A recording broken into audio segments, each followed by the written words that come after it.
medan magnet menciptakan atau menginduksi arus listrik, banyak fisikawan mendesain eksperimen untuk mendeteksi arus listrik oleh medan magnet. Namun, sayangnya tak berujung berhasil sampai akhirnya dua fisikawan, Joseph Henry dan Michel Faraday, menemukan apa yang terjadi. Berdasarkan hukum Faraday, perubahan medan magnet akan menginduksikan gaya listrik dalam lingkaran kawat (GGL) atau gaya gerak lurus listrik. Nilai yang menyebabkan elektron berjalan dalam bentuk arus. Jawabannya ya, medan magnet dapat menciptakan atau menginduksi arus listrik. Nah, hukum induksi Faraday ini memprediksi bagaimana kekuatan magnet berinteraksi dengan rangkaian listrik untuk menghasilkan GGL. Contohnya bisa kita buktikan dalam percobaan berikut.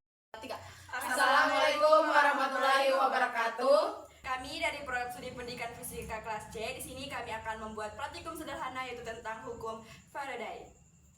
Perkenalkan, saya Heratu Azmi dengan akhiran NIM 063. Perkenalkan, saya Zahul Mutmainah dengan akhiran NIM 041. Perkenalkan, nama saya Nabila SN dengan akhiran NIM 019.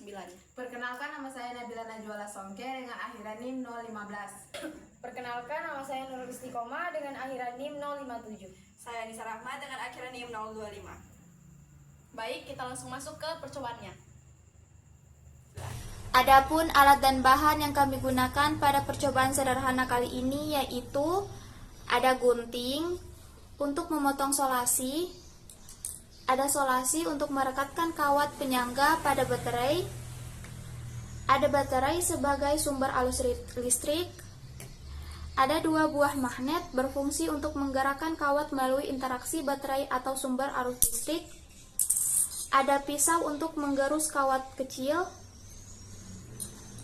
kawat besar sebagai penyangga, ada kawat kecil sebagai kumparan yang dililitkan, dan ada tang untuk membentuk kawat yang besar.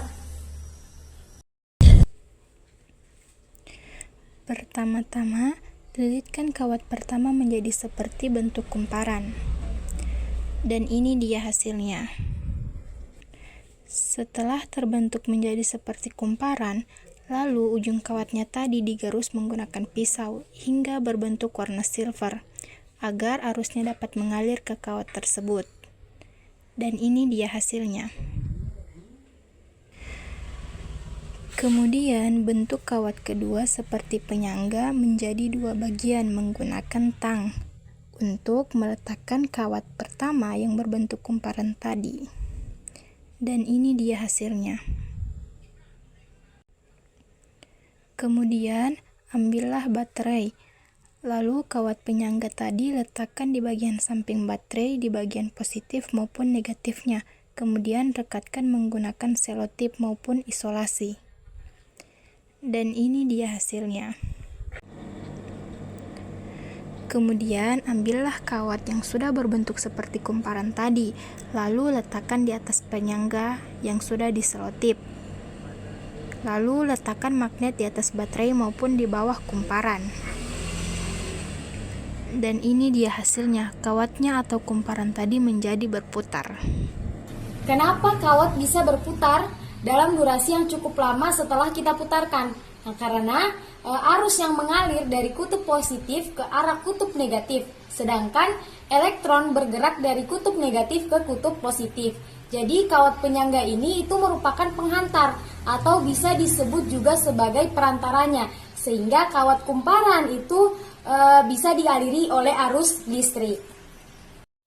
Nah, kawat yang dialiri arus listrik itu akan memiliki medan magnet, sehingga kawat bisa bergerak atau berputar karena dipengaruhi oleh kutub magnet di atas baterai, di mana terjadi peristiwa tolak-menolak atau tarik-menarik.